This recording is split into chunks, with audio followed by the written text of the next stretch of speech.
ये ताज, ये कुतुब मीनार, वो लाल किले की दरो दीवार जिस जमीन पर जर्रे जर्रे में दर्ज है 2 सदियों और 20 दशकों की तारीख।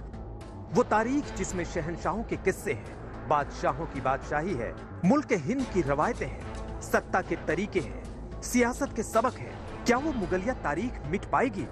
सियासत के गलियारे में नया विवाद पैदा करने की कोशिश की जा रही है। आरोप है कि केंद्र सरकार इतिहास बदल रही है, इतिहास से मुगलों का नाम मिटा रही है, गांधी की हत्या की तारीख छिपा रही है, आरएसएस पर लगे दाग मिटा रही है, गोधरा दंगे की कहानी छिपा रही है। और ये आरोप national council of education research and training यानी एनसीईआरटी की 6ठी से 12वीं कक्षा तक की किताबों में की गई तब्दीलियों के हवाले से लगाए जा रहे हैं। दावा किया गया है कि 12वीं क्लास में इतिहास की किताब themes of Indian history part 2 में से Kings and chronicles the Mughal court नाम का चैप्टर हटा दिया गया है, जबकि 11वीं की थीम्स ई वर्ल्ड हिस्ट्री किताब से central Islamic lands, confrontation of cultures और द इंडस्ट्रियल रिवॉल्यूशन जैसे चैप्टर भी हटाए गए हैं। आप टेक्स्ट बुक में बदल सकते हो, लेकिन देश के इतिहास को आप बदल नहीं सकते। इस आजाद इस पीढ़ियों को कब तक हम गुलामी के इतिहास को बताते रहेंगे? हमें आज एक क्या नए इतिहास की जरूरत नहीं है। अगर मुग़लों का इतिहास निकाल लें तो 200 साल के बारे में तो हमें कुछ मालूम ही नहीं रहेगा।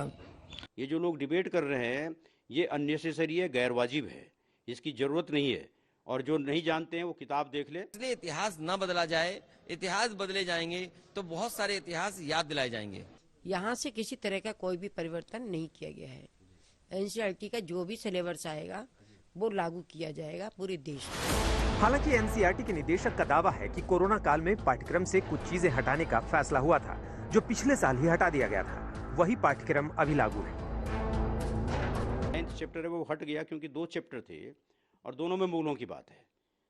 जो पहला चैप्टर 8th चैप्टर है उसमें उनकी पॉलिसीज, उन्होंने समाज के लिए क्या अच्छा काम किया, एग्रीकल्चर के लिए क्या किया, किस प्रकार से किया। तो जब उन्होंने ये चैप्टर इसमें है, अभी भी ये पढ़ाया जा रहा है, एक चैप्टर है, ये ज्यादा इंपॉर्टेंट है।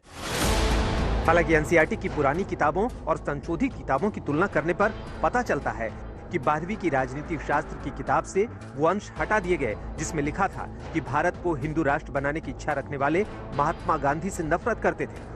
वो महात्मा गांधी पर मुसलमानों और पाकिस्तान का पक्ष लेने का आरोप लगाते थे। इसी तरह 12वीं की इतिहास की किताब से ये अंश हटा दिया गया जिसमें जिक्र था कि महात्मा गांधी का हत्यारा नाथूराम गोडसे पुणे का ब्राह्मण था और चरमपंथी हिंदू अखबार का संपादक था। इसी तरह समाजशास्त्र की किताब से वो अंश हटा दिए गए जिसमें गोधरा दंगे का जिक्र था। गांधी जी को खत्म नहीं किया बिना तो सांप्रदायिकता का हिंदू राष्ट्र कायम करना संभव नहीं होगा। इसलिए गांधी जी को खत्म करने के लिए ये प्रयास चला रहा है। हालांकि स्कूलों का सिलेबस तय करने और संशोधन करने वाले संस्थान इस तरह के राजनीतिक आरोपों को सिरे से खारिज करते हैं और उनका कहना है कि स्कूली पाठ्यक्रम में संशोधन एक लगातार होने वाली प्रक्रिया है और आवश्यकता के हिसाब से उसमें बदलाव किया जाता रहा है। लखनऊ से आशीष श्रीवास्तव और दिल्ली से मिलन शर्मा के साथ आज तक ब्यूरो।